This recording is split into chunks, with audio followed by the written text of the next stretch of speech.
Hello Odisha welcome to शिक्षा भवन दि educational Odia YouTube channel. तो चलतु आज ये पाठरे आम आलोचना करवा कि दशम श्रेणी साहित्य बही प्रथम गद्य जो देती आमको जन्मभूमि को टोटाल आम पढ़ा ठीक अच्छे। तो आम जाचु ना जेहेतु आम दशम श्रेणी पढ़ी सारे तो आम गद्य और पद्य भितर तो पार्थक्य निहाती आसुव आमको। हाँ, तो यहाँ कौन आम जेहेतु पद्य नुह गद्य तो या आम गद्य कहले गद्यर लेखक को कौन कौचे ना गद्यर हो या पद्यर हो लेख जदि लेखा जदि लिखिं सी आम कौन कौचे अटोमेटिक लेखक कौचे। आ गोटे कौन ना जेहेतु गद्य को आम अन्य अर्थ प्रबंध बोली कौचे तो गद्यर लेखक को अन्य अर्थ प्राबंधिक बोली कहीपर किंतु किंतु पद्यर लेखक को आम कवि बोली कहवा से झील हो या से पुओ हो कवि माने कवि सी ठीक अच्छे जेहेतु कवि गोटे क्लीबलिंग ठीक अच्छे। अच्छा, जन्मभूमि गोटे कौन ना गद्य बा प्रबंध ठीक अच्छे। तो आम गोटे गोटे रचना को जे बेले बेले लिखुने कि परीक्षा आसिले से रचना को आम गोटे गोटे प्रबंध बोली कहीपर कहीं पद्य नुहे। हाँ ठीक अच्छे। तो देखु से प्रबंधर लेखक किए ना कृष्णचंद्र पाणिग्राही ठीक अच्छे। कृष्णचंद्र पाणिग्राही आउ यांकर कौन ना येड़ा जन्म तारीख 1909 आउ तांकर तिरोधान तारीख 1987 ठीक अच्छे। अच्छा, एबे देखंतु लेखक परिचय पढ़िया आ गोटे कथा मु देखंतु जे जदि आमे एतिकी जिनस को जदि घुषिबा तो आमको मने रहिबो का को मने रही न पारे। तो यही एत बड़ जिनस को मुझे सिंप्लीफाई करके कहबी जे केमती कम से कम 2 थर पढ़ले हमको आमूलचूल मन रहा। हाँ ठीक अच्छे। केमती केमती ना तो कवि परिचय मन रखा कौन ना टोटाली मु कहबी जे 3टी जिनस हमको बहुत गुरुत्व देवाक पड़ो। कौन ना एक तो हूँ जन्म कार ना से लेखकर जन्म जन्म बोले कौन जन्म जिला हो केबा ताकर गाँ जिला आउ गाँ अब से तो जो उड़िया जेहेतु पढ़ुचे से समस्त ओडिशार ही होइथिबे ठीक अछि। आ 2 नंबर कौन देबा ना तांकर लिखित पुस्तक से की बही गुड़ाक सब लिखिछंती। आ 3 नंबर कौन ना जो उद्देश्य को उद्देश्य ना ए जो हमको पाठ जो देइछंती हमको कौन ना जन्मभूमि जो देले तो जन्मभूमि पाठ देबा पछरो को कारणटा निहित अछि। हाँ कि नहीं साम तो शिक्षा परिषद तो एत ये नुह जे से हमको आम बयस को देखिकी से नाइन पाठटा गोटे दे देछि। तो एतिकी जानी जे आम बयसर पिला कौ टपिकटा देले से माने भल से कैप्चर करि पारिबे एवं सेही टपिकटा तांको भविष्यत को गोटे दिग्दर्शक बा मार्गदर्शक हिसाब रे काम करिवो से उद्देश्य हमको देइछथि। से पाठर मूल्य हमको एतिकी बुझिया पड़िबो। आम जदि खाली भाबिबा कि नै मु घोषिदेवी पढ़ीदेवी लिखिदेवी तार मो मार्क नहीं पलैबी तार पाठ पाठ बाटे मो ज्ञान मो बाटे एमती गले हम ना ठीक अच्छे। तो सरकार भी आमको गोटे उद्देश्य नहीं कि पाठ गुड़ाक देगुड़ा बुझाटा आम कर्तव्य ठीक अच्छे। तो देखो मुझे कहली कौन ना 1 नंबर तांकर जन्म स्थान कहार लेखक ठीक अच्छे पढ़िया आरंभ करिया। तो कृष्णचंद्र पाणिग्राही प्रसिद्ध ऐतिहासिक ओ प्राबंधिक कृष्णचंद्र पाणिग्राही बोली कहुच्छे क्या से जड़े ऐतिहासिक थिले आउ प्राबंधिक ठीक अच्छे। ऐतिहासिक कौन आ प्राबंधिक कौन आसो देखो प्रसिद्ध ऐतिहासिक ओ प्राबंधिक कृष्णचंद्र पाणिग्राही मयूरभंज जिलार खिचिंग ठारे जन्म ग्रहण करते। माने 1 मार्किया क्वेश्चन आसीबो जे कृष्णचंद्र पाणिग्राही केउठारे जन्म ग्रहण करते मयूरभंजर खिचिंग ठारे। अच्छा, मयूरभंज जिला को मन पड़ुथ्व कि जो आम ओडिशा मैप जो देखा ये जो मालकानगिरी आरंभ होमर एमती जो आसो धीरे धीरे धीरे धीरे धीरे तापर एमती जो होके आसूची ठीक अच्छे। एमती जो आसूची एई एरिया को आम कहवा कौन ना मालकानगिरी ठीक अच्छे। तापर मालकानगिरी मालकानगिरी पर आप डेबे तो पहुंचे कौटे ना वेस्ट बेंगल हावड़ा झुला शंख नुह के तो हावड़ा पश्चिम बंग पहुंचे आईटा कौन आम एपट मालकानगिरी अच्छी टोटाली मझे कंधमाल अच्छे नुह कि सीरियल अच्छा ठीक अच्छे। तो मालकानगिरी मन पड़ा सरी मालकानगिरी तलपट अच्छे आम आंध्र प्रदेश साइड आम पश्चिम बंग पटे अच्छे आमर किए ना मयूरभंजर खिचिंटार किए ना कृष्णचंद्र पाणिग्राही जन्म होते जन्म स्थान मन पड़ा ठीक अच्छे। तापर आसवा अध्यापना सहित प्रत्नतंत्र गवेषण व्यापृत रही से बहु नूतन ऐतिहासिक तथ्यर संधान करते।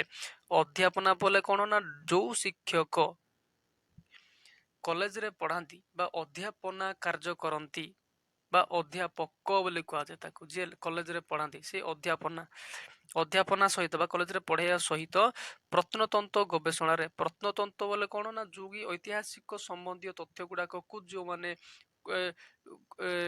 ଖୋଜାଖୋଜିରେ ଖୋଜାଖୋଜି କରିକି ଗବେଷଣା କରନ୍ତି ସେମାନଙ୍କୁ କଣ ନା ପ୍ରତ୍ନତତ୍ତ୍ୱ ଗବେଷଣା ବୋଲି କୁହାଯାଏ।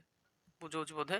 ତ ସେଇଠି ଲିପ୍ତ ରହି ସେ ବହୁ ନୂତନ ଐତିହାସିକ କଣ ନା ଇତିହାସ ସମ୍ବନ୍ଧୀୟ ତଥ୍ୟକୁ ସେ ସନ୍ଧାନ କରୁଥିଲେ। ସେ ଏକ ତ ଅଧ୍ୟାପନା କାର୍ଯ୍ୟ କରୁଥିଲେ, ଆଉ ଗୋଟେ କଣ ନା ସେ ଗୋଟେ ଐତିହାସିକ ତଥ୍ୟକୁ ମାନେ ଅନୁସନ୍ଧାନ କରୁଥିଲେ। ଠିକ ଅଛି। ତାପରେ କଣ ନା ଭୁବନେଶ୍ୱରର ପ୍ରତ୍ନତାନ୍ତ୍ରିକ ଅବଶେଷ ବିଷୟରେ ଇଂରାଜୀରେ ଲିଖିତ ତାଙ୍କର ଗବେଷଣା ଗ୍ରନ୍ଥ ଅତ୍ୟନ୍ତ ଉପାଦେୟ। ଯେହେତୁ ସେ କଣ ନା ଜଣେ ଐତିହାସିକ ତଥ୍ୟର ମାନେ ଅନୁସନ୍ଧାନକାରୀ ଥିଲେ, ତ ସେଇ ଅନୁସନ୍ଧାନକୁ ନେଇକି ଗୋଟେ କଣ ଆସିକି ବା ଗୋଟେ ବଡ ବହି ଲେଖିଥିଲେ, ଯାହାକୁ ଇଂଲିଶରେ ଲେଖିଥିଲେ, କିନ୍ତୁ ଆମକୁ ନାଁ ଦେଇଛି ଓଡ଼ିଆରେ ଦିଆଯାଇଛି ଭୁବନେଶ୍ୱରର ପ୍ରତ୍ନତାତ୍ତ୍ୱିକ ଅବଶେଷ।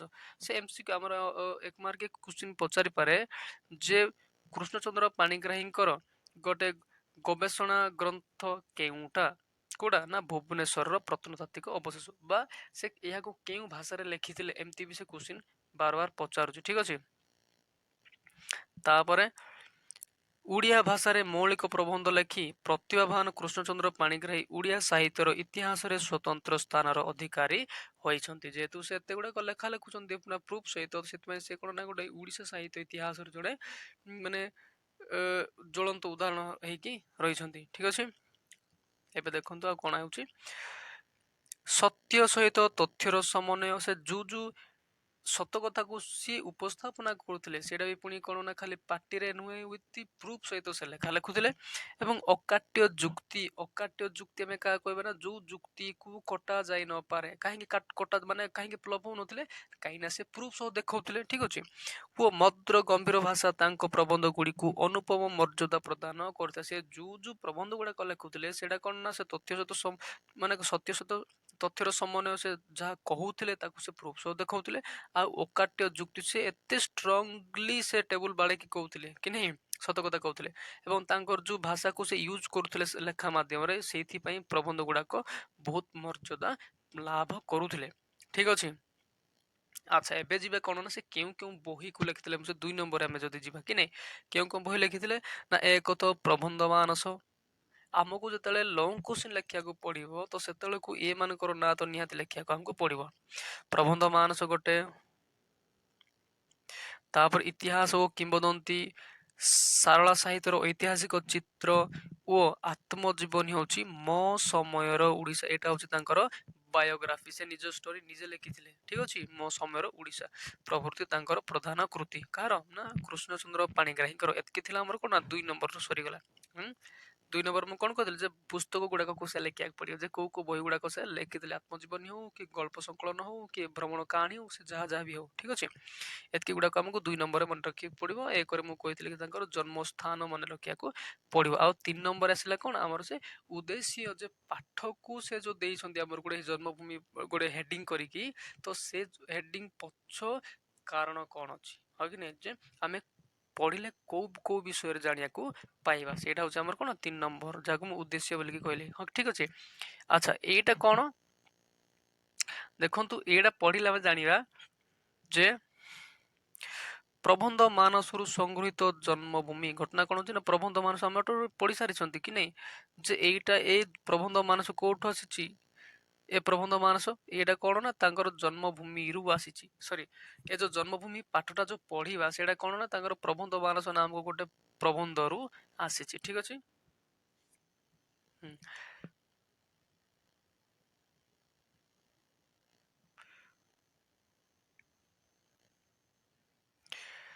ତ ପ୍ରବନ୍ଧରେ ଲେଖକ ଜନ୍ମଭୂମିର ପ୍ରକୃତ ଅର୍ଥ ଅନୁସନ୍ଧାନ କରି ଅରଣ୍ୟ ପ୍ରକୃତି ବେଷ୍ଟିତ ନିଜ ପଲ୍ଲୀ ଜନ୍ମ ମାଟିର ଅନନ୍ୟ ମହତ୍ଵ ଦର୍ଶାଇଛନ୍ତି। ଘଟଣା କଣ ଆମକୁ କୋଉ ବିଷୟରେ କହୁଛନ୍ତି ନା, ସିଏ ଜନ୍ମଭୂମିର ପ୍ରକୃତ ଅର୍ଥ ସନ୍ଧାନ କରି, ଆକ୍ଚୁଆଲି କଣ ନା ଜନ୍ମଭୂମି ଆମେ କାହାକୁ କହିବା, ତାର କଣ ନା ତାର ପ୍ରକୃତ ଅର୍ଥ, ରିଏଲ ମିନିଂ କଣ, ଆକ୍ଚୁଆଲି ଆମେ କାହାକୁ ଜନ୍ମଭୂମି ବୋଲି କହିବା କଥା ବୋଲିକି ସେ ତାର ଅର୍ଥ ଖୋଜି ଖୋଜି ଖୋଜି ଖୋଜି କଣ ନା ସେ ଆମର ଟୋଟାଲି ଜନ୍ମ ମାଟିର ଅନନ୍ୟ ମହତ୍ଵ, ତାର ବହୁତ ମୂଲ୍ୟବାନ ଇମ୍ପୋର୍ଟାନ୍ସ ସେ ଆମକୁ ଏଇ ପାଠରେ ଦର୍ଶେଇଛନ୍ତି। ଗ୍ରାମରୁ ରାଜ୍ୟ, ଗାଁରୁ, କାହିଁକି ନା ଜନ୍ମଭୂମି କଣ ଆମର ସହରରୁ ଗାଁକୁ ଆସେନି, ବରଂ ବଲ୍କି ଗାଁରୁ ସହରକୁ ଯାଉଛି।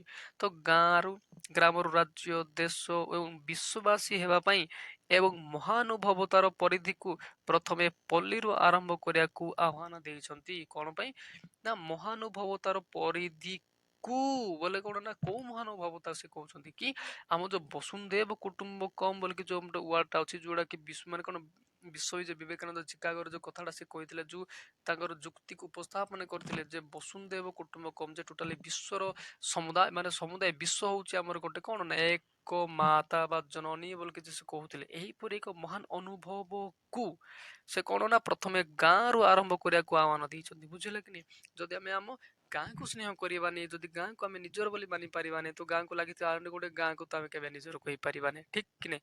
ତ ଯଦି ସେତିକି ପାରିଲେ ତ ଟୋଟାଲ ଡିଷ୍ଟ୍ରିକ୍ଟକୁ ବ୍ଲକକୁ ମାନେ କଣ ଆଉ ଅନ୍ୟ ଡିଷ୍ଟ୍ରିକ୍ଟକୁ ଧୀରେ ଧୀରେ କିନ୍ତୁ ଆମ ରାଜ୍ୟକୁ, ଦେଶକୁ ଏବଂ ମହାଦେଶକୁ ଟୋଟାଲି ବିଶ୍ୱକୁ ମଧ୍ୟ ଆମେ ନିଜର ମା ବୋଲି ବା ନିଜର ବୋଲିକି ଆମେ ଫିଲ୍ କରିପାରିବା କି ନାଇଁ? ତ ସେହି ଏକ ମହାନ ଅନୁଭବ ଯେ ମୁଁ ଦେଖନ୍ତୁ ଏଇଟା ଗୋଟେ କଣ ନା ଇଏ ମୋର ସେ ମୋର ଏଇଟା କହିକି ମୁଁ ଯୋଉ ଅହଙ୍କାର ଭାବନାକୁ ଏଇଟା ଦର୍ଶା ଯାଉନି, ବୋଲିକି ଏଇଟା ଗୋଟେ ମହାନ ଅନୁଭବ ଯେ ମୁଁ ଯେମିତି ନିଜର, ତ ମୋ ସାହି ପଡିଶା ବି ମୋର, ଆଉ ମୋର ସେ ଗାଁର ଲୋକ ବି ମୋର ନିଜ ଲୋକ, ଏମିତି ସେ ଜିଲ୍ଲାର ଲୋକ ବି ମୋର, ସେ ରାଜ୍ୟର ଲୋକ ମୋର, ଏ ଦେଶର ଅମୁକ ଦେଶର ସବୁ ପୃଥିବୀର ଲୋକ ମୋର, ଏମିତି ଏକ ଫିଲ୍ କରିବାକୁ କଣ ନା ଏଇଠି ମହାନ ଅନୁଭବ ବୋଲିକି କୁହାଯାଉଛି। ଠିକ ଅଛି, ତ ଏମିତି ମହାନୁଭବତାର ପରିଧିକୁ ପ୍ରଥମେ ଗାଁରୁ ଆରମ୍ଭ କରିବାକୁ ଲେଖକ ଆମକୁ ଏଠି କହିଛନ୍ତି କୋଉଠି ନା ଜନ୍ମଭୂମି ପାଠ ମାଧ୍ୟମରେ। ତ ଏଇଟା ଏତେ ବଢିଆ ପାଠଟା, ଆକ୍ଚୁଆଲି ମୋର ବହୁତ ଫେଭରାଇଟ ଏଇଟା କି ଆମର ଏଇ ଯୋଉ ଫିଲିଙ୍ଗସ୍ ବାଲା ଯୋଉ ଆସୁଛି ଆମର ଟପିକ ଟା କି ନାଇଁ ମୋ ସାହି ପଡିଶା ବି ମୁଁ ଯେମିତି ମୋ ପରିବାର ଲୋକ ଯେମିତି ନିଜର, ମୋ ସାହି ପଡିଶା ମୋର ସେତିକି ନିଜର, କି ମୋ ସାହି ପଡିଶାକୁ ପାଖରେ ଯୋଉମାନେ ବି ଅଛନ୍ତି ସେମାନେ ବି ମୋର ନିଜର, କି ମୋ ଜିଲ୍ଲାର ମୋ ରାଜ୍ୟର ସମସ୍ତେ ମୋର ନିଜର, ଏମିତି ଏକ ଯୋଉ ମହାନ ଫିଲ୍ କୋଉମାନେ କରିପାରିବେ ନା ସେଇମାନେ ଫିଲ୍ କରିପାରିବେ ଯୋଉମାନଙ୍କ ଠାରେ ଈଶ୍ୱରୀୟ ଶକ୍ତି ଅଛି, ଠିକ କି ନାଇଁ? ଆଉ ବାକି ତ ସମସ୍ତେ ସବୁ ନିଜର ସ୍ୱାର୍ଥ ଚିନ୍ତା କରି ସମୟ ବିତାଉଛନ୍ତି। ଠିକ ଅଛି, ତ ବସୁନ୍ଧୈବ କୁଟୁମ୍ବକମ୍ ଭାବନାରେ ଏହି ପ୍ରବନ୍ଧଟି ପରିପୃଷ୍ଟ। ଆକ୍ଚୁଆଲି କଣ ନା ଟୋଟାଲ ପାଠ କାହା ଉପରେ ମାନେ ନିର୍ଭର କରୁଛି ବା କାହାକୁ ଆମକୁ କୋଉ ଜିନିଷଟା ଶିଖଉଛି ନା ବସୁନ୍ଧୈବ କୁଟୁମ୍ବକମ୍ ବିଷୟକୁ ନେଇ ଏ ପାଠଟା ଆମକୁ ଆସିଛି। ଠିକ ଅଛି, ପଢିବା କେତେବେଳକୁ? ଠିକ ଅଛି, ତ ଲେଖକ କହୁଛନ୍ତି କୃଷ୍ଣଚନ୍ଦ୍ର ପାଣିଗ୍ରାହୀ ଯେ କାହାକୁ ମୋର ଜନ୍ମଭୂମି ବୋଲି କହିବି, ଯେହେତୁ ପାଠର ନାଁ ଜନ୍ମଭୂମି ଅଛି ତ ସେ ଜନ୍ମଭୂମି ପାଇଁ ହିଁ ତଳକୁ ଆସିବା ଟୋଟାଲି। ତ କାହାକୁ ମୋର ଜନ୍ମଭୂମି ବୋଲି କହିବି? ତ ଏହି ବିଶାଳ ପୃଥିବୀ, ବିଶାଳ ଏସିଆ ମହାଦେଶ, ବିଶାଳ ଭାରତବର୍ଷ, ଓଡ଼ିଶା ଦେଶ ବା ମୋର ଜନ୍ମସ୍ଥାନ ପଲ୍ଲୀଗ୍ରାମ, ମୁଁ କାହାକୁ ଜନ୍ମଭୂମି ବୋଲି କହିବି? ମୋ ଗାଁକୁ କହିବି ନା ମୋର ଓଡ଼ିଶା ଦେଶକୁ କହିବି ନା ଭାରତ ବର୍ଷକୁ କହିବି ନା ବିଶାଳ କଣ ଆମର ଏସିଆ ମହାଦେଶକୁ କହିବି ନା ଟୋଟାଲି ଏଣ୍ଟାୟାର ପୃଥିବୀକୁ ମୋର ଜନ୍ମଭୂମି ବୋଲି କହିବି? ଆପଣ କାହାକୁ ଜନ୍ମଭୂମି ବୋଲି କହିବେ? ଲେଖକ ତ ଏମିତି ହଉଛନ୍ତି କି ନାଇଁ?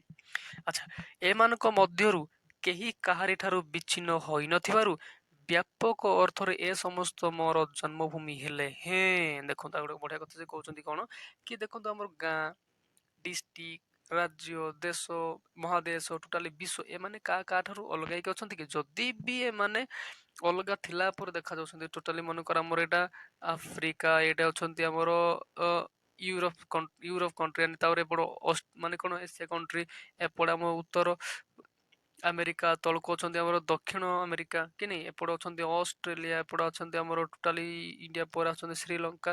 ତ ଏଇଗୁଡାକ କଣ ନା ଯଦି ବି ଅଲଗା ଥିଲା ଭଳିଆ ଦେଖା ଯାଉଛନ୍ତି, କିନ୍ତୁ ଏମାନେ ପାଣିରେ ଘୋଡେଇକି ଅଛନ୍ତି ବୋଲି ଅଲଗା ଥିଲା ଭଳିଆ ଦେଖାଯାଉଛି, କିନ୍ତୁ ଏମାନେ କଣ ନା କେହି କାହାରି ଠାରୁ ବିଚ୍ଛିନ୍ନ ନୁହନ୍ତି। ତଳପଟେ କଣ ଆମର ମାଟି କଣ ମୂର୍ତ୍ତିକା ଏମାନଙ୍କୁ ସମସ୍ତଙ୍କୁ ସଂଯୋଗ କରିକି ରଖିଛି। ଠିକ ଅଛି, ଠିକ ସେ କଥାକୁ ସେ କହୁଛନ୍ତି ଏମାନଙ୍କ ମଧ୍ୟରୁ ବୋଲେ ଯେତିକି ସବୁ ପଢିଲେ ଆମେ ଏଇଠି କି ଏତିକି ଯେତିକି କହିଲେ, ତ ଏମାନଙ୍କ ମଧ୍ୟରୁ କେହି କାହା ଠାରୁ ବିଚ୍ଛିନ୍ନ ହୋଇନଥିବାରୁ ବ୍ୟାପକ ଅର୍ଥରେ ଏ ସମସ୍ତ ମୋର ଜନ୍ମଭୂମି ହେଲେ ହିଁ, ଆମେ ଯଦି କହିପାରୁଛୁ ଯଦି ଗାଁକୁ ମୋର ଜନ୍ମଭୂମି, ତ ଜନ୍ମଭୂମି ଆମର ଗାଁଟା ତ ଡିଷ୍ଟ୍ରିକ୍ଟ ଅଲଗା ନୁହଁ ନା, ତ ଯଦି ଡିଷ୍ଟ୍ରିକ୍ଟ ଆମେ ଜନ୍ମଭୂମି କହୁଛେ ଦେଶ ତ କୋଉ ରାଜ୍ୟଠୁ ଅଲଗା ନୁହଁ ନା, ତ ଏମାନେ ସମସ୍ତେ କଣ ନା ସମସ୍ତଙ୍କ ସହ ସଂଯୁକ୍ତ ହେଇକି ଅଛନ୍ତି। ଠିକ ଅଛି, ତ ସେ କହୁଛନ୍ତି କଣ ନା ଏଗୁଡା ଏ ସମସ୍ତେ ମୋର ଜନ୍ମଭୂମି ହେଲେ ମଧ୍ୟ ମାତୃ ଗର୍ଭରୁ ପଡି ଯେଉଁଠାରେ ପ୍ରଥମେ ଭୂମି ସ୍ପର୍ଶ କଲେ। ଦେଖନ୍ତୁ ଆମକୁ ଯଦି କ୍ୱେଶ୍ଚିନ୍ ଆସିବ ନା ଆମେ ଲେଖକ କାହାକୁ ଜନ୍ମଭୂମି ବୋଲି କହୁଛନ୍ତି, ତ ଆନ୍ସର ଆମେ କଣ କରିବାକୁ ପଡିବ ନା ମାନେ ମାତୃ ଗର୍ଭରୁ ପଡ଼ି ଯେଉଁଠାରେ ପ୍ରଥମେ ଭୂମି ସ୍ପର୍ଶ କଲି, ମାନେ ଯେଉଁ ଜାଗାରେ ମୁଁ ମୋ ମାଠୁ ଜନ୍ମ ହେଲା ପରେ ଯୋଉ ଜାଗାର ମାଟିକୁ ଟଚ୍ କଲି, ସ୍ପର୍ଶ କଲି, ଯେଉଁଠାରେ ରୂପ ରସ ଗନ୍ଧ ସ୍ପର୍ଶର ପ୍ରଥମ ପରିଚୟ ପାଇଲେ, ଦ୍ୟାଟ୍ ମିନ୍ସ ମାନେ ଯୋଉ ଅଞ୍ଚଳର ମାନେ କଣ ନା ରୂପ ରସ ଗନ୍ଧ ଏବଂ ସ୍ପର୍ଶର ପ୍ରଥମ ପରିଚୟ ପାଇଲି, ବିଷମ ବିପାକ ବେଳେ ଯେତେବେଳକୁ ମତେ ଭୋକ ଶୋଷ ଲାଗୁଥିଲା, ହଁ କି ନି, ବେଳେ ଯେ ଅଞ୍ଚଳ ଫଳ ଯେଉଁ ଅଞ୍ଚଳର ଫଳ ଫୁଲ ଶାକ ତଣ୍ଡୁଳ ଢାଳି ଦେଇ ଶିଶୁ ପ୍ରାଣକୁ ପରିପୃଷ୍ଟ କଲା, ସେହି ପଲ୍ଲୀ ହିଁ ମୋର ଜନ୍ମଭୂମି, ସେହି ମୋର ମାତା ଧାତ୍ରୀ ଓ ଶିକ୍ଷୟିତ୍ରୀ। କନଫର୍ମ ହେଇଗଲେ କି ଆମେ କାହାକୁ ଆମର ଜନ୍ମଭୂମି ବୋଲି କହିବା ନା ଯେଉଁଠି ଆମେ ମାତୃଗର୍ଭରୁ ପଡ଼ିକି ପ୍ରଥମେ ଭୂମି ସ୍ପର୍ଶ କଲୁ, ଏବଂ ଯୋଉଠର ରୂପ ରସ ଗନ୍ଧ ସ୍ପର୍ଶର ପ୍ରଥମ ପରିଚୟ ପାଇଲୁ କି ନାଇଁ ଏଇଟା ପାଣି, ଏଇଟା ମାଟି, ଏଇଟା ପବନ, ଏଇଟା ଯୋଉ ଦେଖିବାକୁ ପାଇଲେ, ଏବଂ ଭୋକ ଶୋଷ ଥିଲା ବେଳକୁ ଯୋଉ ଅଞ୍ଚଳର ଫଳମୂଳ ହକିନି ପାଣି ପାଇକି ଆମ ଶିଶୁ ମାନେ ଆମକୁ ସେ ପରିପୃଷ୍ଟ କଲା, ଏବଂ ହକିନି ସେ ହିଁ ଆମର କଣ ନା ଜନ୍ମଭୂମି, ସେ ଆମ ଏଠି କହୁଛନ୍ତି। ଠିକ ଅଛି, ସେହି ମୋର ମାତା ଧାତ୍ରୀ ଓ ଶିକ୍ଷୟିତ୍ରୀ, ଏଇଟା ହଉଛି ଆମର ଗୋଟେ ସଲାର୍ଥ ଆସୁଛି ଆମର ଦଶମ ଶ୍ରେଣୀ ପାଇଁ। ସେହି ମୋର ମାତା ଧାତ୍ରୀ ଓ ଶିକ୍ଷୟିତ୍ରୀ, ମାତା ମାନେ କାହା କହିବା ନା, ଯେହେତୁ ଦେଖନ୍ତୁ ଏଇଟା ସେହି ମୋର ମାତା ଧାତ୍ରୀ କାହିଁ କହୁଛନ୍ତି, ସେହି ଜନ୍ମଭୂମି ହିଁ ମୋ ପାଇଁ କଣ ନା ଗୋଟେ ମାତା ଧାତ୍ରୀ ଆଉ ଶିକ୍ଷୟିତ୍ରୀ, ଏଇ ତିନିଟି ରୋଲ ସେ ନିଭଉଛି, ହେଇକି ଯେହେତୁ ମାତା ମୁଁ କହିଲି କାହିଁକି ନା ମତେ ସେ ଜନ୍ମ କଲେ, ଧାତ୍ରୀ କହିଲି ମୁଁ କାହିଁକି ନା ସେ ମତେ କେୟାର କଲେ, କଣ ଦେଇକି ନା ବିଷମ ବିପାକ ବେଳେ ଯୋଉ ମାନେ ଫଳମୂଳ ମାନେ ଶାଗ ତଣ୍ଡଳ ଦେଇକି ମୋ କେୟାର କଲେ, ଏବଂ ସେ ମତେ ଚାଲିବା କଥା ବିହେଭିୟର ସବୁ କିଛି ଶିଖେଇଲେ, ଯେହେତୁ ଆମେ ତାକୁ କଣ ନା ଶିକ୍ଷୟିତ୍ରୀ ବୋଲି ମଧ୍ୟ କହିପାରିବା। କାହାକୁ ନା ଜନ୍ମଭୂମିକୁ। ବୁଝୁଛି ନା ନାଇଁ? ଆଚ୍ଛା, ଏଇଟା ଗୋଟେ କନଫ୍ୟୁଜ ଆସୁଥିବ ଯେ ଆମେ ଧାତ୍ରୀ କାହାକୁ କହୁଛୁ। ଧାତ୍ରୀ କିଏ ନା ଯିଏ ଆମର କେୟାର କରେ, ଆମକୁ ସେବା ଯତ୍ନ ଯିଏ କରେ, ଆମେ ତାକୁ ଧାତ୍ରୀ ବୋଲି କହୁଛେ। ଆଉ ଥରେ ମନେ ପକାଇ ଦଉଛି ଯେ ସେହି ମୋର ମାତା ଧାତ୍ରୀ ଓ ଶିକ୍ଷୟିତ୍ରୀ, ଏଇଟା ଆମର ଗୋଟେ ସରଳାର୍ଥରେ ଆସୁଛି। ଠିକ ଅଛି, ଆୟୁ ସୂର୍ଯ୍ୟ ଯେତେ ବେଶୀ ଘନିଷ୍ଠ ହେବାର କଥା, କିନ୍ତୁ ଏ ସମ୍ବନ୍ଧ ଦିନକୁ ଦିନ କଣ ନା କ୍ଷୀଣ ହୋଇ ଯେପରିକି ଲୀନ ହେବାକୁ ବସିଛି। କୋଉ କଥା ନା ଆୟୁ ସୂର୍ଯ୍ୟ, ଏକ୍ଚୁଆଲି ଦେଖନ୍ତୁ ନା ଆମର ଯେତେବେଳେ ସକାଳ ହଉଛି ନା ଉଦୁଦିଆ ଖରା ହଉଛି, ତାପରେ ଧୀରେ ଧୀରେ 8-9ଟା ହେଲେ ଟାଣ ହେଉଛି ଖରା, ହଁ କି ନାଇଁ? ତ ସେ ଲେଖକ କହିବା କଥା କଣ ନା, ଯୋଉ ଆମର ଆୟୁ ସୂର୍ଯ୍ୟ ଯେମିତି ଆମର ସୂର୍ଯ୍ୟ ବଢିଲେ ଯେମିତି ଖରାଟା ବଢି ବଢି ବଢି ବଢି ଚାଲେ, ଠିକ ସେମିତି ଆମର ବୟସ ବଢିବା ସାଥେ ସାଥେ ଆମର କଣ ନା ସମ୍ବନ୍ଧ ଗ୍ରାମ ସହିତ ବା ଜନ୍ମଭୂମି ସହିତ ଆମର ରିଲେସନଟା ସମ୍ପର୍କଟା ଭଲ ପାଇବାଟା କଣ ନା ସେତିକି ଧୀରେ ଧୀରେ ବଢିବା କଥା। କିନ୍ତୁ କଣ ହଉଛି ନା ଏଇ ସମ୍ପର୍କ କ୍ଷୀଣ ବୋଲେ କଣ କମି କମି କମି କମି କମି କମି ଯେପରିକି ଲୀନ ହେବାକୁ ବସିଛି। ଲୀନ ବୋଲେ କଣ ନା ଟୋଟାଲି ଜିରୋ, ଲାଷ୍ଟକୁ ସରି ଟୋଟାଲି ସରିବା ଉପରେ ବସିଲାଣି। ସମୟ ସ୍ରୋତରେ ନିଃଶ୍ଵୟ ଶୁଷ୍କ ତୃଣ ପରି ମୁଁ ଭାସି ଚାଲିଛି। ଏଇଟା ମଧ୍ୟ ଗୋଟେ କଣ ନା ସରଳାର୍ଥ। ଠିକ ଅଛି, ଦଶମ ଶ୍ରେଣୀ ପାଇଁ। ତ କଣ ସମୟ ସ୍ରୋତର, ଯଦି ସମୟ ଗୋଟେ ସ୍ରୋତ, ଯେମିତି ଆମର ନଦୀ ସ୍ରୋତ ଅଛି, ନଈ ସ୍ରୋତ ଅଛି, ତ ଏଇ ସ୍ରୋତରେ ଗୋଟେ ଜିନିଷ ଯଦି ଆମେ ପକଉଛେ ତ ସେଇଟା କଣ ନା ତଳକୁ ତଳକୁ ତଳକୁ ତଳକୁ ହିଁ ଚାଲିଯାଏ, ହଁ କି ନାଇଁ? ହଁ, ଠିକ ସେମିତି ଲେଖକ ନିଜକୁ କହୁଛନ୍ତି ଯେ ସମୟର ସ୍ରୋତରେ ମୁଁ ଗୋଟେ ନିଃଶ୍ଵାୟ ଶୁଖିଲା ଡାଳ ପତ୍ର ପରି କଣ ନା ଭାସି ଭାସି ଚାଲିଛି। କାହିଁକି ନା ମୁଁ ଜନ୍ମଭୂମିଠୁ ମୁଁ ଦୂରକୁ ଚାଲି ଯାଉଛି, ଆଉ ମୋର ଜନ୍ମଭୂମି ସହିତ ଯେତିକି ସମ୍ବନ୍ଧ ହେବା କଥା, ଆୟୁ ସୂର୍ଯ୍ୟ ଯେମିତି ବଢିବ ସେମିତି ମୋ ସମ୍ପର୍କ ବଢିବା କଥା ଜନ୍ମଭୂମି ସହିତ, କିନ୍ତୁ କଣ ହଉଛି ନା ମୁଁ ମୋ ଜନ୍ମଭୂମିଠୁ ବହୁତ ଦୂରକୁ ଚାଲି ଯାଉଛି। ମୋର ଜନ୍ମଭୂମିକୁ ଫେରିବା ପାଇଁ ମୋର ନୈତିକ ସାହସ ନାହିଁ। ନୈତିକ ସାହସ, ଏଟା ଦେଖନ୍ତୁ ଯେ ଆଚ୍ଛା, ଫେରିବା ପାଇଁ ମୋର ନୈତିକ ସାହସ ନାହିଁ ଯେହେତୁ କହୁଛନ୍ତି ଇଏ ଜନ୍ମଭୂମିରେ ନାହାନ୍ତି ବର୍ତ୍ତମାନ, ହଁ କି ନାଇଁ? ସେ ଜନ୍ମଭୂମିଠୁ ବହୁତ ଦୂରରେ ଅଛନ୍ତି, ଆଉ ଜନ୍ମଭୂମିକୁ ସେ ମନେ ପକାଉଛନ୍ତି। ଠିକ ଅଛି, ଆଉ କହୁଛନ୍ତି ଯେ ଗାଁକୁ ଫେରିବା ପାଇଁ ମୋର ନୈତିକ ସାହସ ନାହିଁ। ନୈତିକ ସାହସ ଆମେ କାହା କହିବା? ଦେଖନ୍ତୁ ମୋ ଲେଖକ ଏବେ କଣ ବଡ ହେଇଯାଇଛନ୍ତି, ତାଙ୍କ କଥାବାର୍ତ୍ତା ସବୁ ଜଣା, ଯିବା ପାଇଁ ରାସ୍ତା ଜଣା, ଗାଁ କଣ କୋଉଠି ବୋଲିକି କୁଆଡେ ଯିବି ସବୁ ଜଣା, କିନ୍ତୁ ତାଙ୍କର ନୈତିକ ସାହସ ନାହିଁ। ବୋଲେ କଣ ନା ସେ ଯୋଉ ପାଦ କାଢିକି ଯିବାଟା ଯୋଉ ଶକ୍ତିଟା ତାଙ୍କର ନାହିଁ। ତାଙ୍କର ବୋଲେ କଣ, ଲେଖକଙ୍କର ନାହିଁ। ସେ କହୁଛନ୍ତି ଏହା ଭିତରେ ମୋର ପୁନର୍ଜନ୍ମ ଘଟି ଯାଇଛି। ଏହା ଭିତରେ ବୋଲେ କଣ ନା ଗାଁକୁ ଛାଡିକି ଯୋଉ ତାଙ୍କର ପ୍ରଫେସନାଲ ଲାଇଫ ସେ ବିତଉଛନ୍ତି ଏବେ, ତ ସେ ଭିତରେ ଗାଁକୁ ଛାଡିକି ଏତେ ବର୍ଷ ରହିଲା ଭିତରେ ସେ କଣ ନା ତାଙ୍କର ପୁନର୍ଜନ୍ମ ଘଟି ଯାଇଛି। ଆଉ ପୁନର୍ଜନ୍ମ ବୋଲେ କଣ ନା ସେ ଆଗ ଜନ୍ମର ସବୁ ଜିନିଷକୁ ସେ ପରିତ୍ୟାଗ କରି ସାରିଛନ୍ତି। ମାନେ ଗାଁରେ ଥିଲା ବେଳକୁ ସେ ଯୋଉ ରୀତିନୀତି ଥିଲା କି ଯାହା ସେ ଖାଉଥିଲେ ପିଉଥିଲେ କୋଉଠି ବସୁଥିଲେ କୁଆଡେ ଫ୍ରି ଟାଇମରେ ବୁଲୁଥିଲେ ସେ ଟୋଟାଲଟାକୁ ସେ ପରିତ୍ୟାଗ କରିକି ଏବେ ତାଙ୍କର ନୂଆ ଜନ୍ମ ପାଇଛନ୍ତି। ଠିକ ଅଛି, ଏ କଥା ସେ କହୁଛନ୍ତି। ରାଶି ରାଶି ଶାଳ ତୋରୁ ମଧ୍ୟରେ ତଟିନୀ ବେଷ୍ଟିତ ଭଞ୍ଜ କୀର୍ତ୍ତି କିରୀଟିନୀ ମୋର ଜନ୍ମଭୂମି ମୋ ଆଖି ଆଗରେ ଭାସିଯାଏ। ଦେଖନ୍ତୁ କଣ କହୁଛନ୍ତି, ସେ କହୁଛନ୍ତି କଣ ନା ମୁଁ ଗାଁକୁ ଯିବା ପାଇଁ ମୋର ନୈତିକ ସାହସ ନାହିଁ, ଆଉ ୟା ଭିତରେ ମୋର ପୁନର୍ଜନ୍ମ ଘଟି ଯାଇଛି। ଖାଲି କଣ ନା, ସରି ଆଉ ଗୋଟେ ଲାଇନ ଟା ମୁଁ ଛାଡି ଦେଇଛି। ତ ଖାଲି ମୁଁ ତାର ରୂପକୁ ଜାତି ସ୍ମର ପରି ଖାଲି ସ୍ମରଣ କରେ। ଜାତି ସ୍ମର ଆମେ କାହାକୁ କହିବା, ଦେଖନ୍ତୁ ପ୍ରତି ମିନିଂ କୁ ଟଚ୍ କରି ଯିବା, ଯେହେତୁ ମୋର ଗୁଣ ସେୟା। ତ ଜାତି ସ୍ମର ପରି ବୋଲେ କଣ ନା, ଜାତି ସ୍ମର କାହା କହିବା ନା, ଯିଏ ପୁନର୍ଜନ୍ମ କଥାକୁ ମନେ ପକେଇ ପାରେ କି ନାଇଁ ମୁଁ ଗଲା ଜନ୍ମରେ ଏୟା ଥିଲି ସେୟା ଥିଲି। ତ ସେମିତି ଏ ଲେଖକ ଏବେ କହୁଛନ୍ତି କଣ ନା, ମୋର ପୁନର୍ଜନ୍ମ ଅଲରେଡି ପୁନର୍ଜନ୍ମ ଘଟି ସାରିଛି। ତ ସେ କହୁଛନ୍ତି ନା ମୁଁ ଖାଲି ଜାତି ସ୍ମର ପରି ମୋ ଗାଁ କଥା ଖାଲି ଭାବେ, ମାନେ ଜନ୍ମଭୂମିର କଥାକୁ ମନେ ପକେଇ ପାରୁଛି। ଠିକ ଅଛି, ଏବେ ଯିବା। ରାଶି ରାଶି ଶାଳ ତୋରୁ ମଧ୍ୟରେ ତଟିନୀ ବେଷ୍ଟିତ ଭଞ୍ଜ କୀର୍ତ୍ତି କିରୀଟିନୀ ମୋର ଜନ୍ମଭୂମି ମୋ ଆଖି ଆଗରେ ଭାସିଯାଏ। ଘଟଣା କଣ କହୁଛନ୍ତି, ଯେହେତୁ ଆଙ୍କ କଣ ମୟୂରଭଞ୍ଜର ଭଞ୍ଜ ବଂଶ ରାଜା ମାନଙ୍କର କୀର୍ତ୍ତି କିରୀଟିନୀ କଥାକୁ ସେ ମନେ ପକାଉଛନ୍ତି କି ନାଇଁ।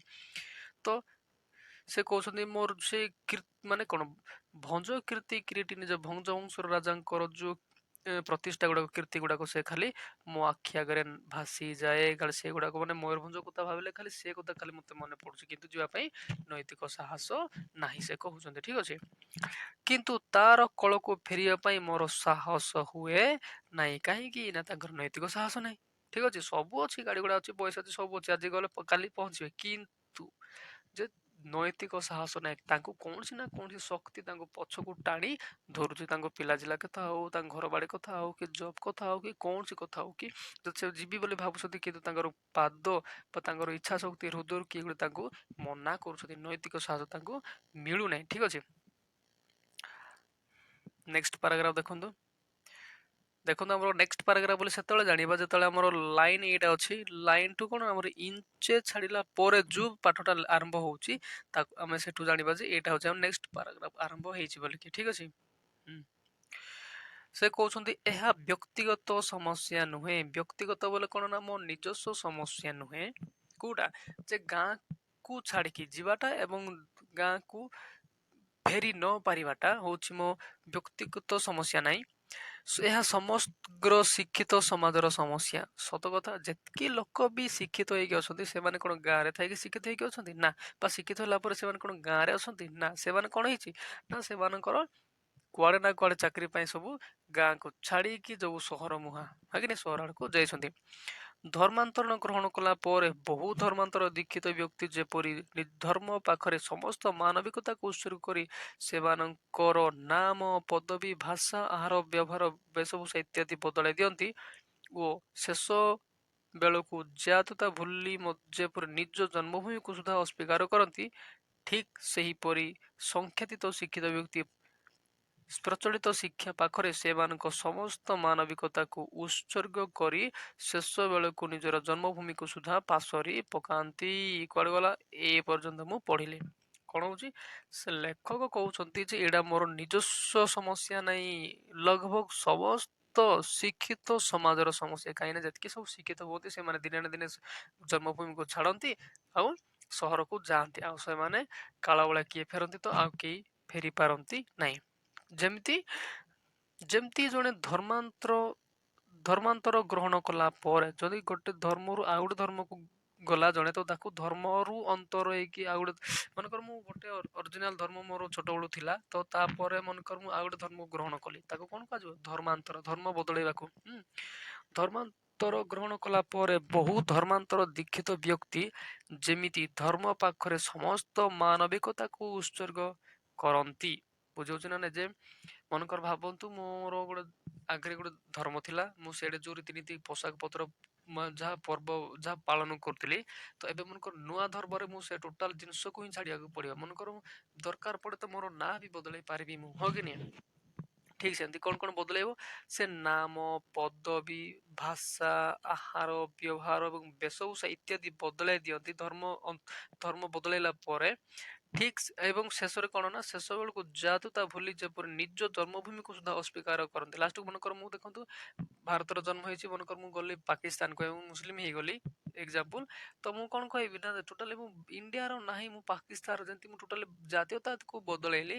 ଠିକ ସେମିତି ସଂଖ୍ୟାତୀତ ଶିକ୍ଷିତ ବ୍ୟକ୍ତି, ଯେତିକି କମ ଲୋକ ଶିକ୍ଷିତ ହୁଅନ୍ତି, ସେଇ ଶିକ୍ଷିତ ବ୍ୟକ୍ତି ମାନେ କଣ କରନ୍ତି ନା ପ୍ରଚଳିତ ଶିକ୍ଷା ପାଖରେ ସେମାନଙ୍କ ସମସ୍ତ ମାନବିକତାକୁ ଉତ୍ସର୍ଗ କରି ଶେଷ ବେଳକୁ ନିଜର ଜନ୍ମଭୂମିକୁ ସୁଦ୍ଧା ପାସରି ପକାନ୍ତି। ହଁ କି ନା? ତ କୋଉଠରେ କହିଲେ ସେ ଗାଁର ନାଁ ଧରିବାକୁ ଇଚ୍ଛା ହବନି, କାହିଁ ଛାଡ ଭାଇ, ଗାଁର ନାଁ ଗୋଟେ କହିବି କି? ଏମିତି ଗୋଟେ କଣ ନା ନିଜ ଗାଁକୁ ସୁଦ୍ଧା ଅସ୍ୱୀକାର କଲା ଭଳିଆ ସବୁ କଥା ପଡିବ ସେଠି, ହଁ କି ନାଇଁ? ସେ ସଦାବେଳେ ବଡ ସହରକୁ ଯିବ, ବଡ ବଡ ଦେଖିବ, ବାକି ସେତେବେଳକୁ ସେ ଛୋଟ ଜିନିଷ କଣ ଭୁଲିଯିବ। ଗାଁ ଲୋକଙ୍କ ସାଙ୍ଗେ କଥା ହେବା ପାଇଁ ସେ ଲାଜ ଲାଗିବ, ମାନେ ତା ମାନସିକତା ସେମିତି ହେଇଯିବ ବୋଲେ ଶେଷକୁ ଶିକ୍ଷିତ ଲୋକଙ୍କର। ସେଥିପାଇଁ ସେ ଗାଁକୁ ଯିବା କଥା ହିଁ ଭାବେନି। ଗାଁକୁ ଯାଇ କଣ କରିବି, କଣ ମିଳିବ? କାଦୁଅ ପଚ ପଚ ରାସ୍ତାରେ, ନେଟୱାର୍କ ନଥିବ, ଫ୍ୟାନ ନଥିବ, କରେଣ୍ଟ ନଥିବ, ଏମିତି ଅବସ୍ଥାକୁ ମୁଁ କାହିଁକି ଯିବି ବୋଲିକି ସେ ଭାବିବ, ହଁ କି ନାଇଁ? ଠିକ ହେଲା। ତାପରେ ଯିବା, ଶିକ୍ଷା ସମାପନ ସଙ୍ଗେ ସଙ୍ଗେ ସେମାନଙ୍କର ଏକ ପ୍ରକାର ପୁନର୍ଜନ୍ମ ଘଟିଯାଏ। କୋଉମାନଙ୍କର ନା ଯୋଉମାନେ ଜନ୍ମଭୂମିରେ ଜନ୍ମ ହେଇ ଜନ୍ମ ହୁଅନ୍ତି, ମାନେ ଏ, ପଢନ୍ତି, ସେମାନେ କଣ ସେଠୁ ଜନ୍ମଭୂମିରୁ ଶିକ୍ଷା ସରେଇଲା ପରେ ପରେ ସେମାନଙ୍କର ଗୋଟେ ପ୍ରକାର ପୁନର୍ଜନ୍ମ ଘଟିଯାଏ। ସେମାନେ ମେଣ୍ଟାଲି ଫିଟ ହେଇଯାଆନ୍ତି ଯେ ନାଇଁ, ମୁଁ ଏଠୁ ସରିଲା ପରେ, କମ ସେ କମ ଏଠୁ ପଢା ସରିଲା ପରେ ତ ମୁଁ ନିହାତି ସହରକୁ ଯିବି, କାହିଁକିନା ଗାଁରେ କିଛି ବି ମିଳେନି, ମୁଁ ଜାଣିଛି। ଗାଁରେ ଫ୍ୟୁଚର ନାହିଁ। କୋଉଟେ ଫ୍ୟୁଚର ଅଛି? ସହରକୁ ଚାଲ, ସହରର ପଇସା ଅଛି, ଫ୍ୟୁଚର ଅଛି, ହଁ କି ନାଇଁ?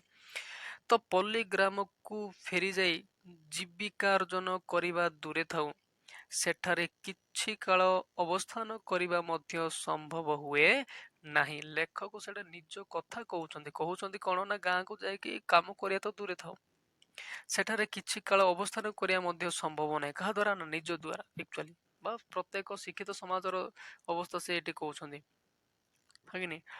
ଏଣୁ ଏଣୁ ଥରେ ଥରେ ଭାବେ, ଗାଁକୁ ଯାଇ କଣ କରିବି ବା ଗ୍ରାମକୁ ଯାଇ କଣ କରିବି? ଗାଁରେ ମୋର କଣ ଅଛି? ବିଲ ବାଡି ଅଛି ତ ମୁଁ କାମ କରିପାରିବିନି, ବିନା ଫ୍ୟାନ ରେ ତ ମୁଁ ରହିପାରିବିନି, ନେଟୱାର୍କ ଟିକେ ଗଲା ବୋଲି ତ ମତେ ଅନ୍ତସନ୍ତ ବେକରେ ଧରିଲା ଭଳିଆ ଲାଗିବ। ତ ମୁଁ ଗାଁକୁ ଯାଇ କଣ କରିବି? ଯଦି ଗ୍ରାମର ଉନ୍ନତିକର କାର୍ଯ୍ୟ ପାଇଁ ଯଥାସାଧ୍ୟ ଅର୍ଥଦାନ ହିଁ ମୋର ଏକମାତ୍ର ମାନେ ଅବଶେଷ କର୍ତ୍ତବ୍ୟ, ତ ଗାଁକୁ ନ ଯାଇ ମଧ୍ୟ ତାହା କରାଯାଇପାରେ। ମନେକର ଗାଁର କୌଣସି ଗୋଟେ ଉନ୍ନତିମୂଳକ କାର୍ଯ୍ୟ ହଉଛି ଏବଂ ସେଠି କିଛି ଡୋନେସନ ବା ଚାନ୍ଦା ଦରକାର ହଉଛି, ତ ମୁଁ ଏଠୁ ଯାଇକି ମଧ୍ୟ ଗାଁକୁ ପଇସା ଦେଇପାରିବି, ଲେଖକ କହୁଛନ୍ତି। ଆଉ ଯଦି ଦେଇପାରିବି ତ ମୁଁ ଗାଁକୁ ଯାଇକି କଣ କରିବି? କାହିଁକିନା ସେଠି ତ ଗୋଡି ମେଟାଲ ତ ମୁଁ ଉଠେଇ ପାରିବି ନାହିଁ, କି ମାଟି କାମ କରିକି ତ ରହିପାରିବି ନାହିଁ, କି କିଛି ଦିନ ବି ରହିବାଟା ମୋ ଦେଇ ହବ ନାହିଁ। ଠିକ ଅଛି, କାହିଁକିନା ସେମାନେ ନାଳ ପାଣି ଗାଧେଇ ପାରିବେନି, ସାୱାର ତାଙ୍କୁ ଦରକାର ହବ, କିମ୍ବା ଏସି ଦରକାର ହବ, ତ ବିଛଣା ତାଙ୍କୁ କାମ କରିବ ନାହିଁ। ତ ଏମିତି ଏକ ଅବସ୍ଥାକୁ ମୁଁ ହଜମ କରିପାରିବିନି, ସେଥିପାଇଁ ମୁଁ ଗାଁକୁ ଯାଇକି ରହି ମଧ୍ୟ ପାରିବି ନାହିଁ। ସେ ଗାଁରେ ଯାଇ କଣ କରିବି, ଲେଖକ କହୁଛନ୍ତି। ଜନ୍ମଭୂମି ସହିତ ମୋର ଆଉ କି ପ୍ରକାର ସମ୍ବନ୍ଧ ଅଛି? ଆଚ୍ଛା, ଏକଚୁଆଲି କଣ ନା, ସେ କହୁଛନ୍ତି ନା ଗାଁକୁ ଯାଇ ମୁଁ କଣ କରିବି, ଗାଁ ସହିତ ମୁଁ କୌଣସି ସମ୍ପର୍କ ମୁଁ ଏବେ ରଖୁ ନାହିଁ, କାହିଁକିନା ଗାଁକୁ ଯାଇକି ମୋର କୌଣସି କାମ କରିକି ରହିବାର ମଧ୍ୟ କାପାସିଟି ନାହିଁ, ବା ମୋର ସେତିକି ସକ୍ଷମ ହିଁ ନାହିଁ। ତ ଜନ୍ମଭୂମି ସହିତ ମୋର ଆଉ କି ପ୍ରକାର ସମ୍ବନ୍ଧ ଅଛି? ଟୋଟାଲ ତ ମୁଁ ଗାଁକୁ ଛାଡି ଦେଇଛି, ତା ଅର୍ଥ, ହେ କି ନାଇଁ? ତ ଆଉ ନେକ୍ସଟ ପାରାଗ୍ରାଫ, ବହୁ ବାଦ ବିସମ୍ବାଦ ସତ୍ତ୍ୱେ ପଲ୍ଲୀଗ୍ରାମର ନରନାରୀଙ୍କ ମଧ୍ୟରେ ଜାତି ଧର୍ମ ନିର୍ବିଶେଷରେ ଗୋଟିଏ ଏକ ପରିବାରର ପରମ୍ପରା ଗଢି ଉଠିଥାଏ। ଘଟଣା କଣ କହୁଛି ନା, ଗାଁର ଆଉ ଗୋଟେ ପ୍ଲସ ପଏଣ୍ଟ ଗାଁର, ଯେ ସେମାନେ ଯେତେ ଝଗଡା ଝାଟି ମଧ୍ୟ ହୁଅନ୍ତୁ, ଯୋଉ କାଟାଗର ଲୋକମାନେ ମଧ୍ୟ ଗାଁରେ ଥିବେ, ଯେତେ ଯାହା ହେଲେ ମଧ୍ୟ କଣ ନା, ସେମାନଙ୍କର କଣ ନା, ଏକ ପରିବାର ତ ପରମ୍ପରା, ଏକ ପରିବାର ତ ବୋଲେ କଣ ନା, ଗୋଟେ ପରିବାରରେ ବସବାସ କଲା ସଦସ୍ୟଙ୍କ ସମ୍ପର୍କ ଯେମିତି ଥାଏ ନା, ଗୋଟେ ସମାଜର ମାନେ ଟୋଟାଲି ଗୋଟେ ଜନ୍ମଭୂମି ବା ଗୋଟେ ଗାଁର ଲୋକଙ୍କର ସମ୍ପର୍କ ବାସ ସେମିତି ଥାଏ। ଝଗଡା ତ ହୁଅନ୍ତି, କିଏ ନ ହୁଏ, କିନ୍ତୁ ମନେକର ଗୋଟେ ପରିବାରରେ କଥା ନହେଇକି କୁଆଡେ ଯିବ, ଠିକ ସେମିତି ଗୋଟେ ସମାଜର ଲୋକମାନେ ଯେତେ ଝଗଡା ଝାଟି ହେଲେ ମଧ୍ୟ ଧର୍ମ ବର୍ଣ୍ଣ ନିର୍ବିଶେଷରେ ସମସ୍ତେ କଣ ନା, ଗୋଟେ ସମାଜର ବା ଗୋଟେ ପରିବାର ଲୋକ ଭଳିଆ ସେମାନେ ରହିବାକୁ ଲାଗିବେ ଧୀରେ ଧୀରେ। ଦେଖନ୍ତୁ ମନେକର ଗୋଟେ ସହରରେ ମନେକର ଗୋଟେ ଆପାର୍ଟମେଣ୍ଟରେ ଅଛନ୍ତି, ତ ଆପଣ ତଳେ ଯଦି ଅଛନ୍ତି, ତୁମ ଉପର ଫ୍ଲାଟରେ କିଏ ଅଛି ଆପଣ ଜାଣିନଥିବେ। ସେ ବଙ୍ଗାଳୀରେ ଅଛି ନା ଆସାମୀରେ ଅଛି, କିଏ 3 ଜଣ ଅଛନ୍ତି ନା 4 ଜଣ ଅଛନ୍ତି, କିଏ ଏବେ କୋଉ କାମ କରୁଛନ୍ତି ନା ଭଡ଼ାରେ, ମାନେ କୋଉଥିପାଇଁ ଅଛନ୍ତି ଆପଣ ଜାଣି ବି ନଥିବେ। ପାଖରେ ଲାଗୁଥିବେ ଗୋଟେ କାନ୍ଥର ଡିଫରେନ୍ସ, କିନ୍ତୁ ଜାଣି ବି ନଥିବେ ଯେ କିଏ କୋଉ ଲୋକ କି କାମ କରୁଛି, କେତେ ଜଣ ଅଛନ୍ତି, କଣ ରାନ୍ଧିଲେ ନ ରାନ୍ଧିଲେ। କିନ୍ତୁ ସମାଜରେ ଗୋଟେ ଗୋଟେ ଗାଁ ଗହଳିକରେ ସମସ୍ତେ ଜାଣିଥିବେ କୋଉ ଘରେ କେତେ ଜଣ ଅଛନ୍ତି, କିସ କଣ କଣ କଣ ଖାଉଛନ୍ତି, କଣ ରାନ୍ଧିଛନ୍ତି ସୁଦ୍ଧା ବି ଜାଣିଥିବେ। ଏବଂ କେତେବେଳେ କୋଉ ଘର କୋଉ ପରିସ୍ଥିତି ଆସୁଛି ଯାଉଛି ସବୁ ସେମାନେ ଜାଣିଥିବେ। ଠିକ ନା? ଗୋଟେ ପରିବାର ଯେହେତୁ ସବୁ ଜାଣି ହବ, ସେମିତି ଟୋଟାଲି ଗାଁର ଲୋକ ସମସ୍ତଙ୍କର ଜାଣିଥିବେ। ଠିକ ଅଛି। କେହି ଭାଇ କଣ ଗଲା କେହି ଭାଇ, କେହି ଭଉଣୀ, କେହି କକା, କେହି ଖୁଡି ଇତ୍ୟାଦି ଭାବରେ ସମସ୍ତ ଗ୍ରାମବାସୀ ପରସ୍ପର ମଧ୍ୟରେ ପରିଚିତ ଥାନ୍ତି। ସମସ୍ତଙ୍କ ସହିତ ତମର ପରିଚୟ ଥିବ। କିଏ ତମର ଦାଦା ହଉଥିବେ, କିଏ ମାମୁଁ ହେଇଥିବେ, କିଏ ମାଇଁ ହେଇଥିବେ, କିଏ କାକା ଖୁଡି ଭାଇ ଭଉଣୀ ଆଣ୍ଟି ଦୁନିଆ, ମାନେ ତମେ ଜଣକୁ ବି କହିପାରିବ ନା ଯେ ମୁଁ ତାର କଣ ହେବି ବା ସେ ମୋର କଣ ହେବ। ସେ ଛୋଟ ହଉ ବଡ ହଉ, ସେ ମତେ ଏୟା କହିବ, ନହେଲେ ମୁଁ ତାକୁ ସେୟା କହିବି। ସବୁ ଲୋକ ଜାଣି ସାରିଥିବେ ଗାଁର। ଠିକ ଅଛି। ଏ ଜନ୍ମଭୂମି ସହିତ ମାନେ ମୋ ଜନ୍ମଭୂମି ସହିତ ଏ ମଧୁର ସମ୍ବନ୍ଧ ମୋର ଆଉ ନାହିଁ। କାହିଁକି ନା ମୁଁ ଗାଁଠୁ ଅଲରେଡି ବିଦାୟ ନେଇ ସାରିଛି କହିଲେ ଚଳେ। ଯେ ମୁଁ ଗାଁକୁ ଏତେ ବର୍ଷ ହେଲା ଯାଇନାହିଁ, ବା ଗାଁ ସହିତ ମୋର ଆଉ କୌଣସି ସମ୍ପର୍କ ନାହିଁ। ଗ୍ରାମଟି ଯାକର ଭାଇ ଭଉଣୀ, କକା ଖୁଡି, ମାମୁଁ ମାଇଁ, ମଉସା ମାଉସୀ ଇତ୍ୟାଦି ସବୁ ପର ହୋଇ ଗଲେଣି। ହଁ କି ନାଇଁ? ସେ ଯେହେତୁ ଗାଁକୁ ଯିବା ଛାଡି ଦେଇଛି, ତ ଗାଁର ସମସ୍ତ ରିଲେଟିଭ ଗୁଡାକ ତାଙ୍କୁ ଆଉ ଚିହ୍ନିବେ ନାହିଁ କହିଲେ ଚଳେ।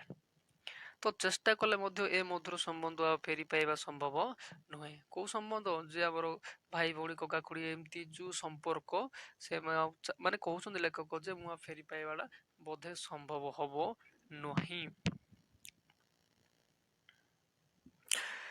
ଗ୍ରାମ ମୁଣ୍ଡରେ ସାର ମାଉସୀ ତାର ଛୋଟ ପିଣ୍ଡାଟିରେ ବହୁ ବର୍ଷ ଧରି ପ୍ରସ୍ତର ମୂର୍ତ୍ତିଟି ପରି ବସି ଆସିଛି।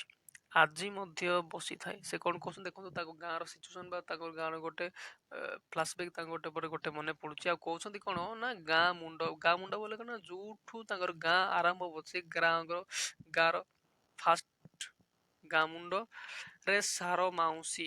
ହଁ କି ନି? ଦେଖନ୍ତୁ ଏଇଟା ଏକ ମାର୍କ ପଚାରି ଦିଏ। ଗାଁ ମୁଣ୍ଡରେ ସାର ମାଉସୀ ତାର ଛୋଟ ପିଣ୍ଡାଟିରେ ବହୁ ବର୍ଷ ଧରି ପ୍ରସ୍ତର ମୂର୍ତ୍ତିଟି ପରି, ମାଟିର ମୂର୍ତ୍ତି ପରି ବସି ଆସିଛି।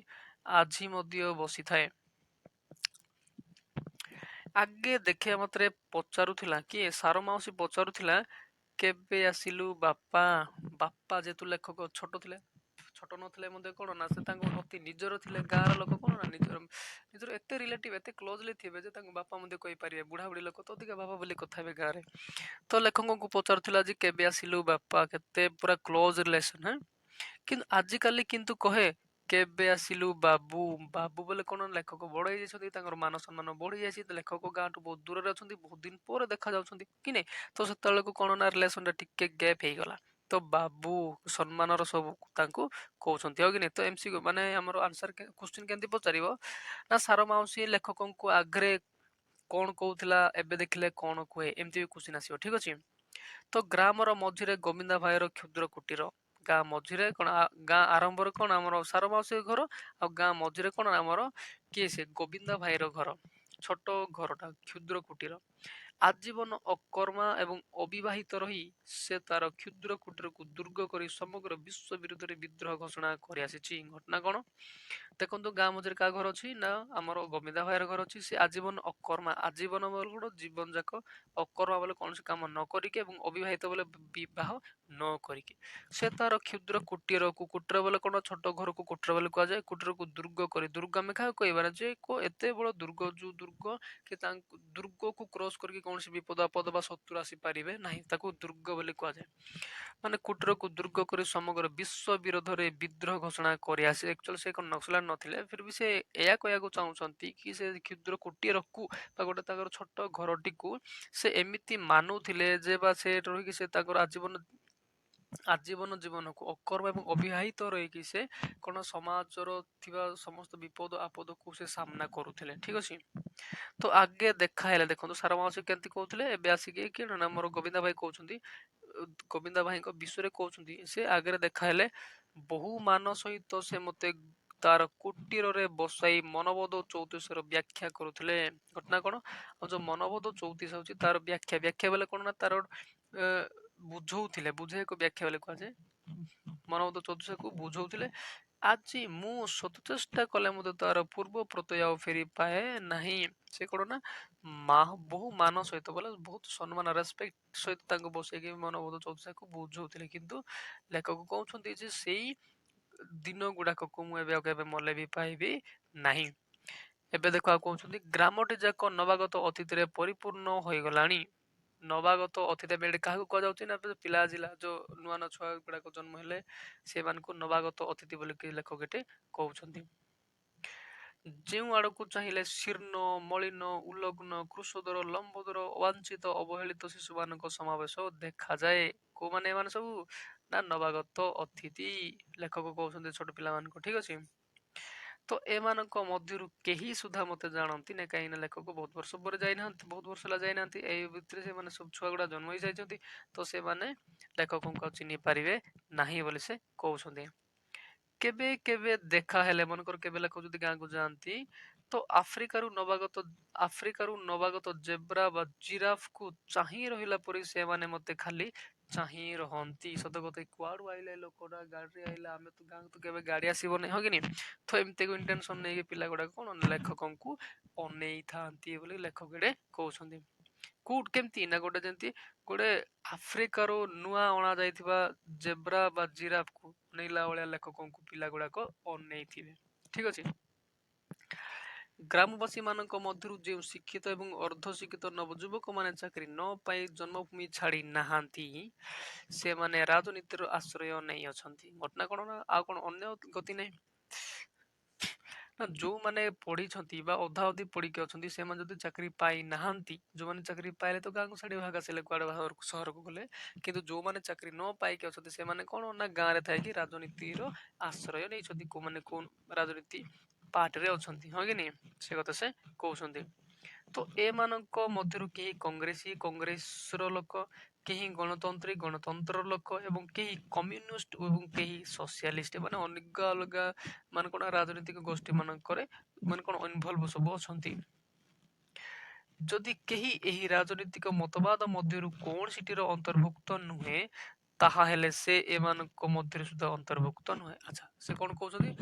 କହିଲେ କଣ ନା ଯିଏ ଅର୍ଦ୍ଧ ଶିକ୍ଷିତ ବା ଶିକ୍ଷିତ ଲୋକ ଯୋଉମାନେ କି ଚାକିରି ନ ପାଇକି ଗାଁରେ ଅଛନ୍ତି ସେମାନେ କଣ ଏତିକି ରାଜନୈତିକ ଗୋଷ୍ଠୀରେ ସେମାନେ ଇନଭଲଭ ଅଛନ୍ତି, ଏବଂ ଯୋଉମାନେ ଏଇମାନଙ୍କ ଠାରୁ ନାହାନ୍ତି ବା ଏତିକି ଟିମରେ ନାହାନ୍ତି ସେମାନେ କୋଉଠି ମଧ୍ୟ ନାହାନ୍ତି। ଠିକ ଅଛି, ବା କୋଉ ମଧ୍ୟ ରାଜନୀତିରେ ନାହାନ୍ତି ସେ କହୁଛନ୍ତି। ଅନ୍ୟ କଥା ଦୂରେ ଥାଉ ବା ଅନ୍ୟାନ୍ୟ ଟପିକ ଉପରେ କଥା ହେବାଟା ଅଲଗା ଥାଉ, ଏମାନଙ୍କ ସହିତ ପଲ୍ଲୀ ପ୍ରକୃତିର ସଭା ଉପଭୋଗ କରିବା କିମ୍ବା ସାହିତ୍ୟ ଚର୍ଚ୍ଚା କରିବା ମଧ୍ୟ ସମ୍ଭବପର ନୁହେଁ। କାହା ଉପରେ କହୁଛନ୍ତି? ସିଏ ଲେଖକ କହୁଛନ୍ତି ଯେ ଯୋଉ ଶିକ୍ଷିତ ୟା ଅର୍ଦ୍ଧ ଶିକ୍ଷିତ ଲୋକ ମୋ ଗାଁରେ ଅଛନ୍ତି ସେମାନଙ୍କ ସହିତ ଅନ୍ୟାନ୍ୟ ଟପିକ ଉପରେ କଥା ହେବା ତ ଭାଇ ଛାଡ, ସେମାନଙ୍କ ସହିତ କଣ ସାହିତ୍ୟ ଚର୍ଚ୍ଚା କିଏ ବା ସାହିତ୍ୟ ଉପରେ କଥା ହେବାଟା କିଏ ବା ଅନ୍ୟ ଗୋଟେ ସୁନ୍ଦର ଜିନିଷକୁ ଉପଭୋଗ କରିବା, ବା ଯେମିତି ମନେକର ଗୋଟେ ପ୍ରକୃତି ଅଛି, ବଡ ବିୟୁଟିଫୁଲ ସୁନ୍ଦର ଏରିଆ ଅଛି, ସେଇ ଉପରେ କଥା ହେବାଟା ମଧ୍ୟ ସମ୍ଭବ ହୁଏ ନାହିଁ ସେ କହୁଛନ୍ତି। ଠିକ ଅଛି, ରାଜନୈତିକ ମତବାଦ ଅନୁସାରେ ଏମାନଙ୍କ ମାନସିକ ପରିବର୍ତ୍ତନ ମଧ୍ୟ ଘଟି ଯାଇଛି। ଯେମିତି ଦେଖୁନାହାନ୍ତି କେବେ କଂଗ୍ରେସର ଯୋଉ କାମ କରିବ ସେଟା ବିଜେପି ଚାହୁଁନଥିବ, ଆଉ ବିଜେପି ଯୋଉ ଇଚ୍ଛା କରୁଥିବ କଂଗ୍ରେସ ସେଟା ବିରୋଧ କରୁଥିବ। କାହିଁକି ନା ଏମାନଙ୍କର ମେଣ୍ଟାଲିଟି, କାମ ଭଲ କାମ ହଉ କି ଖରାପ କାମ ହଉ, ଗୋଟେ ରାଜନୀତି ତାକୁ ବା ରାଜନୈତିକ ଗୋଷ୍ଠୀ ସେଟା ଚାହୁଁଥିବେ, କିନ୍ତୁ ଅନ୍ୟ ରାଜନୈତିକ ଗୋଷ୍ଠୀରୁ ସେଟା ପସନ୍ଦ ହଉନଥିବ। କାହିଁକି ନା ତାଙ୍କର ମେଣ୍ଟାଲିଟି ବା ମାନସିକତା ଅଲଗା ଅଲଗା ଥିବ। ଠିକ ସେମିତି ସେ ଗାଁର ଯୋଉ ଅଲଗା ଅଲଗା ରାଜନୈତିକ ଗୋଷ୍ଠୀରେ ଯୋଉମାନେ ଅଛନ୍ତି ସେମାନଙ୍କର ରାଜନୀତି ମାନେ କଣ, ସେଇ ଗୋଷ୍ଠୀ ବଦଳିଲା ବେଳେ ତାଙ୍କର ମତ ମଧ୍ୟ ବଦଳି ଯାଇଥାଏ।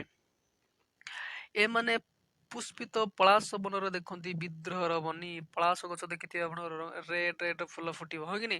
ଆଚ୍ଛା, ସେମାନଙ୍କର ମାନସିକତା ଏତେ ବଦଳି ଯାଇଛି ଯେ ସେମାନେ କଣ ନା ପୁଷ୍ପିତ ପଳାଶ ବା ମାନେ ପଳାଶ ଗଛ ଯୋଉ ଫୁଟିଥିବ, ସେ ଫୁଟିଥିବା ପଳାଶ ଗଛରେ ଦେଖନ୍ତି ବିଦ୍ରୋହର ବନି ବୋଲି କଣ, ନିଆଁ ଯେମିତି ଏମିତି ଦେଖନ୍ତି, ସେମିତି ପୁରା ନିଆଁ ଟା ଜଳୁଛି, ମାନେ ମାନସିକତା ସେମିତି କି ନାଇଁ। ଏବଂ ସ୍ଥଳ ପଦ୍ମର ଦେଖନ୍ତି ସ୍ଥଳପଦ୍ମ ଧଳାପଦ୍ମ ସ୍ଥଳପଦ୍ମରେ ଦେଖନ୍ତି ଆବହର ରକ୍ତ କି ଏବଂ ଆନତ କୃଷ୍ଣଚୂଡ଼ାରେ ଦେଖନ୍ତି ଅନାଗତ ଯୁଗର ରକ୍ତ କେତନ। ମାନେ ଯୋଉଟା ଜିନିଷ ନାହିଁ ସେଟା ଦେଖନ୍ତି ନାହିଁ, ବା ଯୋଉଟା ନାହିଁ ସେଟା ବି ଦେଖନ୍ତି କି ନାହିଁ। ମାନେ ମାନେ ଲେଖକ ଏ ମାଧ୍ୟମରେ କହିବାକୁ ଚାହୁଁଛନ୍ତି ଯେ ଗାଁର ଲୋକଙ୍କ ମାନସିକତାକୁ ଦେଖନ୍ତୁ। ମାନେ କୋଉ ଲୋକର ମାନସିକତା କେମିତି, କି ନାହିଁ। କେତେଜଣ ଲୋକ ଅଛନ୍ତି ଯେ ଗୋଟେ ଜିନିଷ ଆପଣ କହୁଥିବେ ଲୋକ ବୁଝୁଥିବ ଉଲ୍ଟା, କହି ପକେଇବ ଉଲ୍ଟା, ହଁ କି ନାହିଁ, ଏମିତି କି ନାହିଁ। ତ ତାଙ୍କର ସେ କଥାଟା କଣ ନା ତାଙ୍କର ମାନସିକତାକୁ ବୁଝଉଛି ଯେ ତାଙ୍କର ମାନସିକତା ସେଇଆ। ଠିକ୍ ସେମିତି ଏ ଯୋଉ ଅଶିକ୍ଷିତ ଲୋକମାନେ ଅଛନ୍ତି ବା ଅର୍ଦ୍ଧଶିକ୍ଷିତ ଲୋକମାନେ ଅଛନ୍ତି, ଯୋଉମାନେ କି ଗାଁରେ ଚାକିରି ନ ପାଇକି ଅଛନ୍ତି, ସେ ଅଲଗା ଅଲଗା ରାଜନୀତିର ମାନେ ଆଶ୍ରା ନେଇକି ଅଛନ୍ତି, ସେମାନଙ୍କର ମଧ୍ୟ ମାନେ ରାଜନୀତିକ ଭିତ୍ତି ଅନୁଯାୟୀ ତାଙ୍କର ମତଭେଦ ବା ତାଙ୍କର ମାନସିକତା ମଧ୍ୟ ବଦଳି ଯାଇଛି।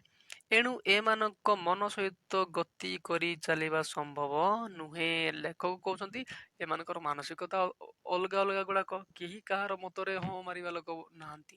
ତ ଠିକ ଏମିତି ମାନେ ଭିନ୍ନ ଭିନ୍ନ ମତବାଦ ଲୋକଙ୍କ ସହିତ ମୋ ମତ କେବେ ମେଳ ଖାଇବ ନାହିଁ ବୋଲି ସେ କହୁଛନ୍ତି। ଠିକ ଅଛି, ତ ଏ ଭିଡିଓଟି ଏତିକି ଥିଲା, ଏତିକି ଏକା। ଆଉ ୟାର ପର ଭିଡିଓଟା ଆମର ଆଇବ ନେକ୍ସଟ ଭିଡିଓରେ। ଯଦି ଆପଣଙ୍କୁ ଏ ଭିଡିଓଟି ପସନ୍ଦ ଆସିଲା ତ ନିହାତି ଗୋଟେ ଲାଇକ୍ କରିଦେବେ। ଯଦି ମୋ ଚ୍ୟାନେଲରେ ନୂଆ ଅଛନ୍ତି ତ ଚ୍ୟାନେଲକୁ ସବସ୍କ୍ରାଇବ ମଧ୍ୟ କରିବେ।